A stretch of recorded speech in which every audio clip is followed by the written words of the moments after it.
right, Vegas, baby. Okay, put up your hand if you have won money gambling this week. All right, put up your hand if you've lost money gambling this week. All right, my little routine when I love Vegas. My little routine is whatever hotel I'm staying at, I get up in the morning, I get out of bed, I go to find my wallet, I take out a $20 bill, I go into the bathroom, drop it in the toilet, immediately flush it, because that's how my luck's gonna go. Thanks so much for inviting us. We've spoken at the last couple of conferences, and we really appreciate the feedback we get from all of the stakeholders. I thought I'd start just to give you a little bit of an overview of the Inspector General's office in case some of you don't know who we are. We're an independent organization. We're not part of management. The Inspector General actually reports to the Board of Governors and to the Congress. So we have we have influence on management, but we can't force management to do anything. But we can bring transparency and visibility to a lot of issues affecting the Postal Service. We're one of 73 OIGs in the federal government. Most agencies have an independent Inspector General providing accountability and integrity across the whole federal government. We also maintain confidence in the postal system and improve the Postal Service's bottom line through independent audits and investigations. You can see our results, a few of our results from last year. We issued 190 audit reports, billions of dollars in monetary impact. We completed nearly 3,000 investigations, made 781 arrests. Also, I don't have it up here, but our website is USPSOIG.gov. USPSOIG.gov. So I invite you to take a look at that. There's a lot of really good information about our organization, but more importantly, our audits, our investigations, testimony that we've recently given, and so forth.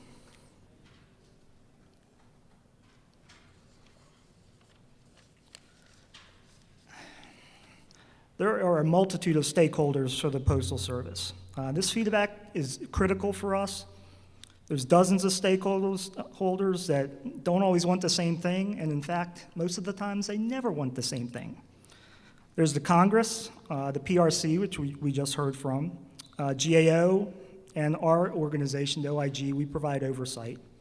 Then you have employee groups, 4 major postal unions, and management associations. And of course, the customers. This includes every household in America on the consumer side and the business mailers on the commercial side. And of course, within the mailing industry, there are all sorts of groups. There's huge, big first-class mailers like banks and utilities. There's marketing mailers. There's newspapers and magazines. And all the suppliers to the U.S. mailing industry, which pretty much brings in $1.4 trillion to the national economy. Engaging the stakeholders and communicating with them is really important for OIG, especially the Office of Audits. They refer areas of concern to us, whether they're anonymous or not, and it results in a large body of our audit work during the year. They let us know what things that they like that we did, and they definitely let us know things that they don't like that we did.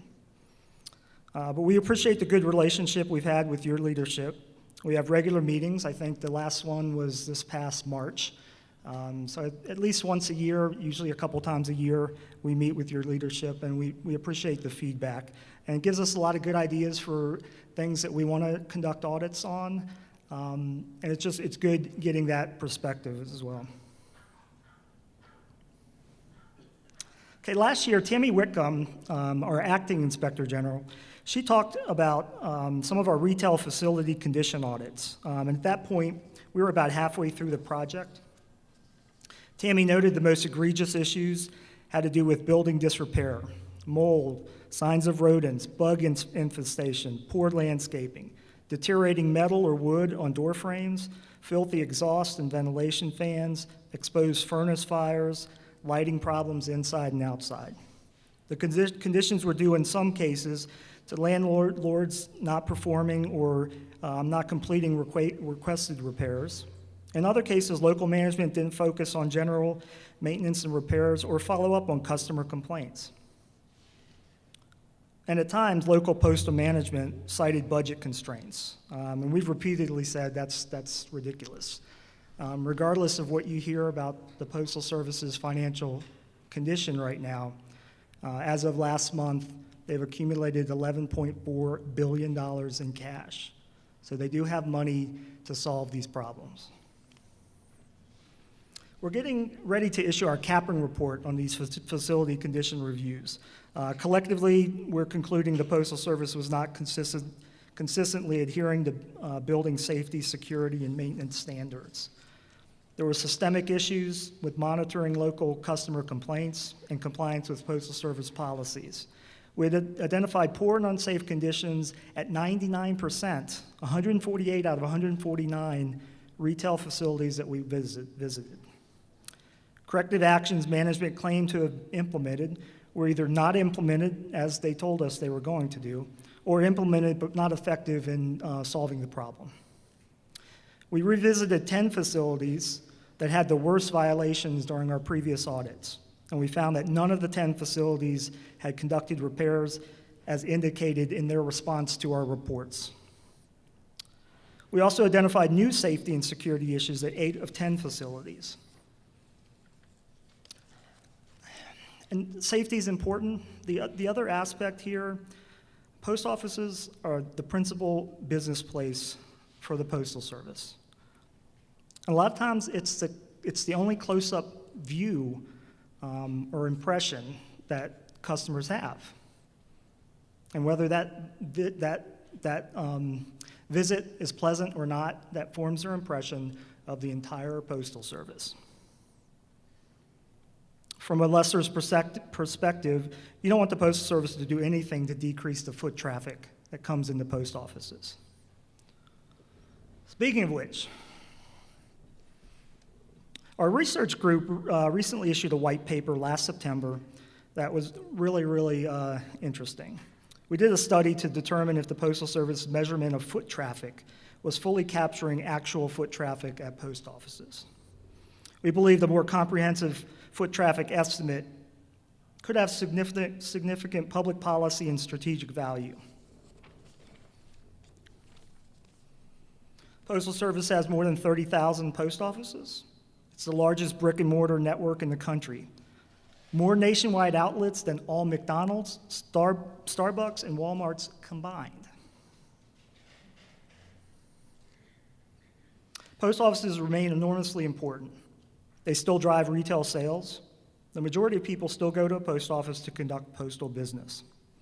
Post offices and self-service kiosks in their lobbies made up 79% of retail revenue in fiscal 16. That's down from 88% in 2004. The Postal Service officially lists 877 million customer visits in fiscal 2016. But this is based only on the volume of retail transactions. We know this significantly understates real foot traffic. Most post office visits do not include a transaction. Instead, customers may check a P.O. box, pick up shipping materials, deposit letter in the drop.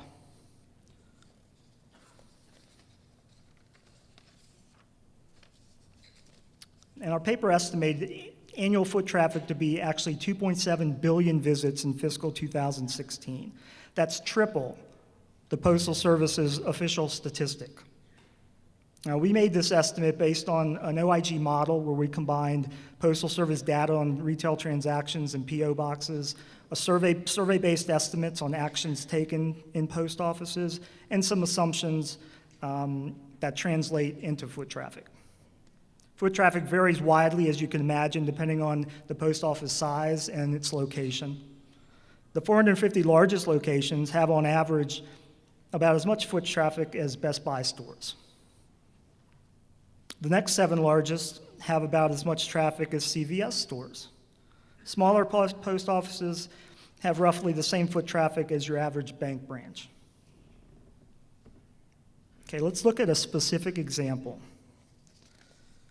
The Merrifield Post Office in Northern Virginia is the Postal Service's busiest retail location in the area and the 14th busiest post office in the country. Its lobby has more than 1,600 P.O. boxes and 4 self-service kiosks. Customers completed over 300,000 transactions in fiscal 2016, including buying about 27,000 money orders and submitting about 16,000 passport applications. We use people counter devices at its public entrances to measure actual foot traffic from April 19 to May 2nd of 2017. 24,151 customers came through the doors and completed 11,806 transactions at the retail window. Note that the number of transactions completed is less than half of the total foot traffic. This shows that most visitors did not complete a transaction at the retail desk. They instead did something else. They went to a P.O. box, they dropped off a package, they dropped off a letter, they picked up shipping materials, a lot of other things that officially the Postal Service isn't capturing that information. Extrapolating Merrifield's 2 weeks of foot traffic and accounting for seasonality, it would have about 575,000 customer visits, making it the 79th busiest post office nationwide for overall foot traffic. The Postal Service can use retail foot traffic data to help build business at post offices. The paper suggested a couple of ways. First, you can use the segmented data to see where partnerships might be successful. For example, a micro post office that's less busy might be suited for a retail partnership at another type of store. Also, you can analyze who visits post offices and why, as well as what ways do different groups use post offices. Using smartphone location analysis and surveys, the Postal Service could learn some of this information and then cater its customer service and marketing efforts accordingly. The paper noted that younger Americans visit post offices more frequently than older ones, but the relationship with millennials is really different. They aren't necessarily going to complete a transaction at the counter, but are more likely to do one of these other things that I mentioned.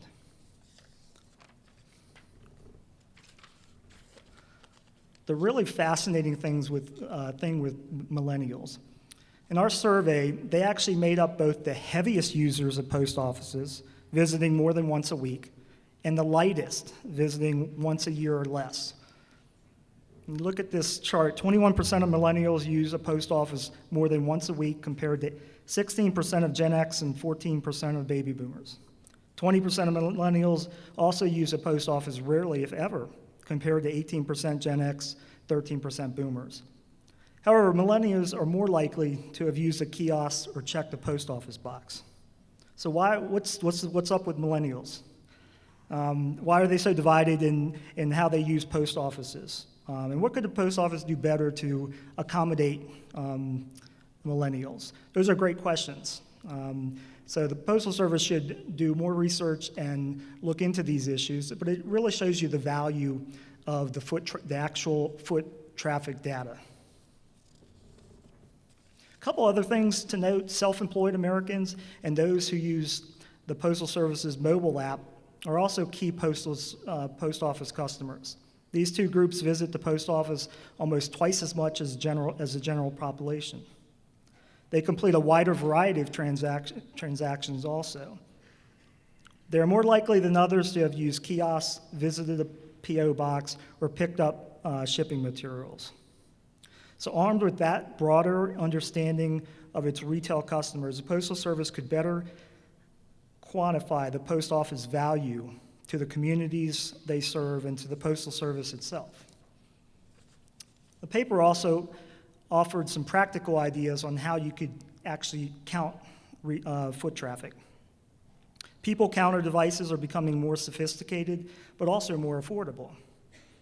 There's other things like infrared sensors that can be hardwired or battery operated. More advanced measuring tools such as pressure-sensitive foot mats can track how long customers linger in certain areas.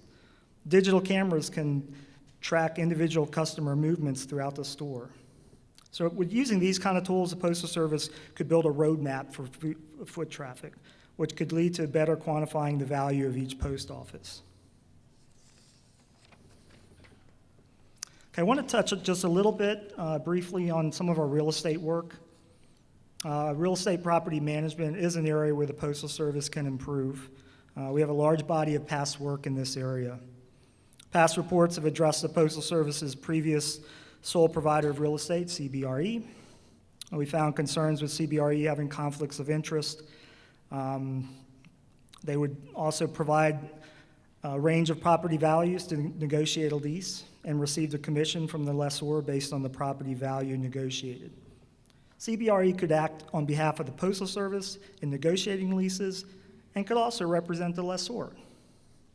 There was also no maximum value for the CBRE contract. The first two issues around collecting commissions and dual representation remain problematic, even in a follow-up report that we did a couple years later. We also found areas for improving the performance of contracting officers. The COs did not properly approve contract payments. Management also didn't appoint contracting officer representatives to monitor contract performance. The CBRE contract that ended last June. Postal Service is now with JLL.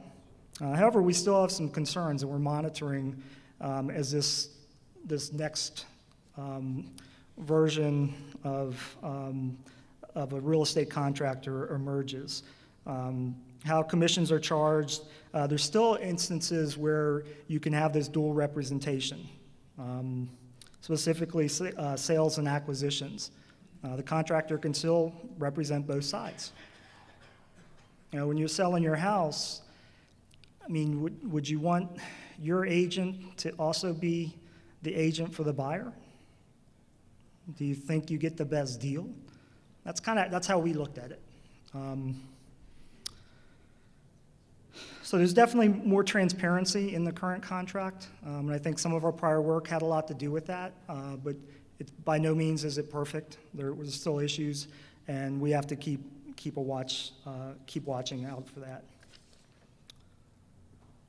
Okay, I'll touch on some vacant property work. A few years ago, we looked at how the Postal Service was managing vacant properties to see if there's ways to reduce costs. November 2015 report, we found postal management was not aware of 25 of its vacant properties and missed opportunities to reduce cost at 40% of the properties that they did know about. There was also no evidence that management explored options such as subleasing, lease termination or buyout, or properly disposal to reduce costs. Facilities also did not start the discontinuance process or invoke early termination clauses in a timely manner. One final thing on this, December 2016, the President signed the Federal Property Management Reform Act of 2016.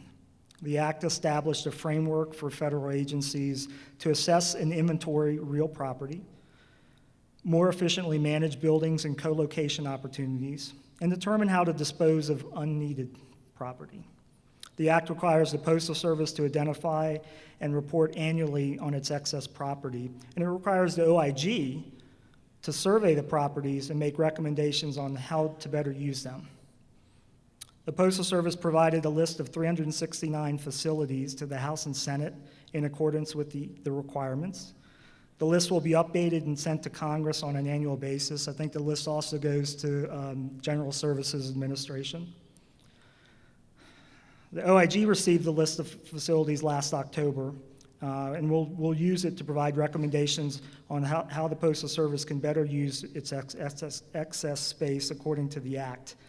Our report's due to Congress in December of 2018. Okay, just to close, again, I want to thank you for inviting us here. Tammy Wickham, the acting IG, she would have been here, but she had a conflict. And this is great. I want to thank you guys for everything you do. You're arguably one of the most important pieces to improving the Postal Service brand and maintaining the Postal Service brand. I have a couple of my colleagues here that I just wanted to point out. We'll be here for a few hours if you have some questions. Charles Turley, stand up, Charles. He's my executive over the facilities audit area. And then Matt Miller is one of our managers as well. So I look, thank you. I look forward to hearing from you guys. Like I said, we'll be here for a little while, so come up, let us know your thoughts. I mean, that's why we get value out of this, and hopefully we provide value to you guys as well. With that, I'd like to take a couple of questions. I do know federal employees get 10 paid holidays. Okay, anybody got anything? You don't have to have something, but.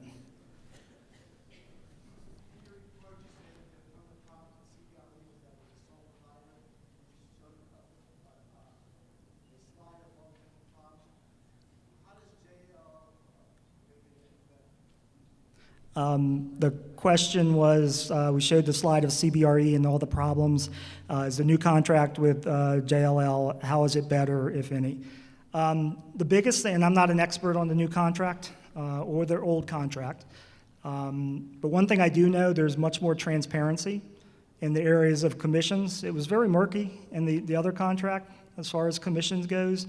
And whether you like commissions or don't like commissions, it's more explicit in the contract now. They've taken out, at least in the leasing transactions, the dual representation concern that I had, but they still have it in other areas. So those are just a couple of examples. Like I said, I don't think this new contract is perfect, but I do think, at least from a transparency standpoint, it's better in that ways. It may have created some other issues as well. But we're gonna continue to monitor this, and I'm sure we'll have some work in this area. We didn't want to jump in too early as this has progressed. I mean, this is fairly new, and there's kinks that have to be worked out, but we'll definitely have a body of work in this area. Could you reconcile, you just mentioned that the post office has $11.4 billion cash, and I'd heard another number that they have like 7 days worth of cash. I mean, if not another dollar came in, they'd run out of cash in 7 days. So could you just reconcile 11 billion to 9 days? Yeah, they have liquidity is cash on hand plus borrowing authority. Sorry. They wants to reconcile the Postal Service having $11.4 billion of cash on hand with the fact that you hear other or news reports, I guess, that say they only have enough cash on hand for a few days or so forth. I was just pointing out that liquidity is made up of cash on hand and available credit. We know the $15 billion credit limit is they've borrowed all that. So their liquidity is basically cash on hand, which is $11.4 billion as of last month. How you calculate cash on hand, I'll tell you right now, it's over 40 days. And there's a little nuance here on how you calculate that statistic. And OIG makes the case that you even can calculate it differently where days on hand is over 50, cash on hand is over 50 days. But it's much more than 3 days. What's been the net economic benefit to the Postal Service of privatizing these contract lease, the lease negotiation? That I don't know, but we're beginning a body of work in the partnership areas. And this is kind of related to that, but the negotiated service agreements and so forth. We're getting into that area. Again, there's a big distinction between if something's profitable and how profitable it is. And a lot of times the work in the Inspector General, we're making sure they comply with laws and so forth. But some of the more interesting work is trying to figure out, okay, you're making money, but could you be making a lot more money if you did it this way? And that's, gets a little bit out of our realm, but we're definitely, we can be in that space. So the big question is, I don't know. I don't know. We have not taken a comprehensive look at whether there should be any kind of contractor involved in this. Could the Postal Service bring it all in-house? But those are good questions. I'd be excited to look at that, actually. So you mentioned transparency in the commission and referred to dual agency. Does that mean that you're paying JLL too? Because it's clear now through JLL that we're paying the commission. So are you also paying commission, or are there incentive programs that they're under? I mean, Tom can address this, but I don't think that the Postal Service pays the contractor directly. I think JL gets their money from the commissions itself. That's how they get paid. Is that correct, I Tom? think what is addressing dual agency, that they have a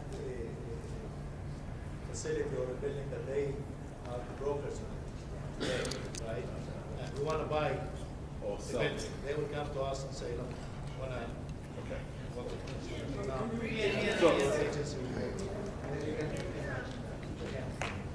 So the dual agency only applies to when they get, if the post office buys a building that JLL represents. Correct. One more question?